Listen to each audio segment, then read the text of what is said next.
You guys generally go good, bad, win, lose. We have a very different way of looking at things. We're playing against India, who is the best team in the world. So if we're going to measure pure outcome, then there's a lot of countries that come to India that have bad tours. But what you have to measure is the learning. We have to look at the future of what we have coming up with Champions Trophies, other T20s, and we have to look at end of some legends that are finishing for Bangladesh, finishing their career, and what we're bringing in. We look at the tour in a very different way. We always enter a game of cricket in order to win. That's the nature of playing sport at international level. But we also understand that we have to review and reflect realistically. We are very fortunate to be touring India because you can get a lot of learning done. And the learning has to be honest. And what the learning does when you play a country like India is it drives your training. Because India let you know where you have to improve. So you have to be very eyes open when you come to India. I think when you look at the individual skills, one thing we have to acknowledge is that from a fielding point of view, we've been superb.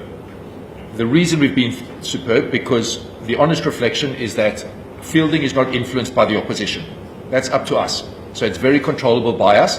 So a lot of credit has to go to the players on how they've gone about the fielding element. So that removed, when you look at the bowling and the batting, one thing India will always do to you is put you under immense pressure because of the level of skill they have.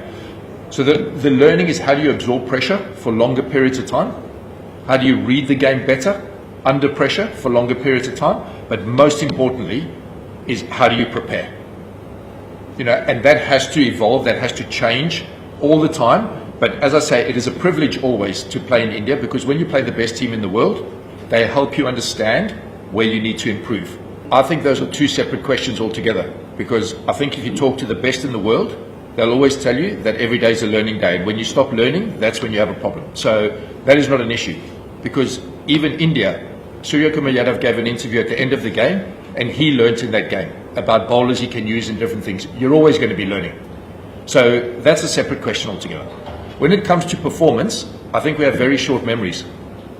We've just come from Pakistan where we've won a series in Pakistan, which we've never done before. We've just come from a T20 World Cup where Bangladesh made the Super 8, which has never happened before. We just came from New Zealand where we won games there, which has never happened before.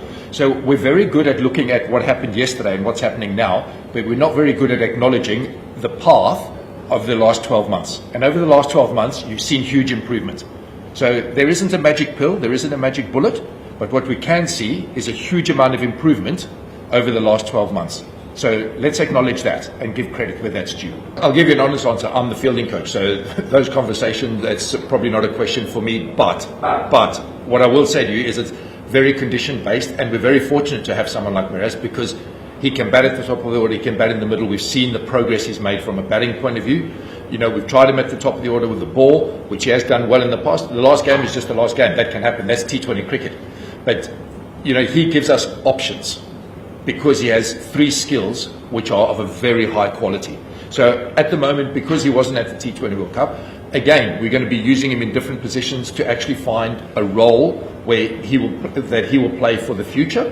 But at the moment, all I would say is that we're very fortunate to have an international cricketer of his standing to be able to use wherever we think is pertinent for the particular game and conditions. I would imagine having played international cricket for the length of time they have and performed to the high level that they have, I think the most important thing that we need to acknowledge is that they've forged a path for young cricketers to follow.